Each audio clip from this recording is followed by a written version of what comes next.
జై కుర్మ, జై బీరప్ప, జై మల్లన్న. మరి ఈరోజు తెలంగాణ రాష్ట్రంలో ఉన్నటువంటి కుర్మ కులానికి తెలియజేస్తున్నది ఏంటంటే, మరి మార్చి నెలలో కేంద్ర ప్రభుత్వం జనగణన కులగణన చేయుటకు మరి నిర్ణయం తీసుకున్నట్టు తెలుస్తూ ఉంది.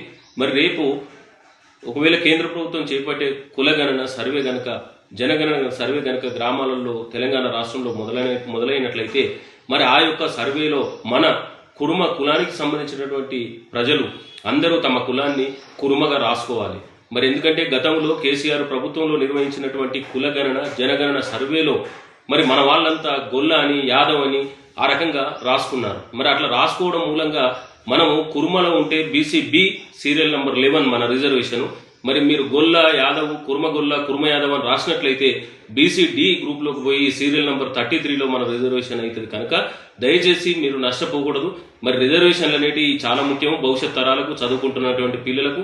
మరి వాటిని మనం కోల్పోవాల్సి వస్తుంది. మరి అదేవిధంగా మీరు సొంత కులాన్ని వదిలి వేరే కులాన్ని పెట్టుకున్నట్లయితే మన కులం కూడా కనుమరుగవుతుంది. మరి ప్రభుత్వం గుర్తించినటువంటి జనాభా లెక్కలలో మనం తగ్గినట్లయితే ప్రభుత్వం ఇచ్చేటటువంటి ఫలితాలు కూడా మనకు తక్కువనే అందుతాయి. కనుక దయచేసి కుర్మ కులస్తులందరూ మనం కురువంశస్థులము, మనకు దేశ చరిత్ర ఉంది, ప్రపంచవ్యాప్తంగా మనల్ని షెఫర్డ్ అంటారు. కనుక దయచేసి ఈ కుర్మ కులాన్ని తెలంగాణలో కాపాడాలి.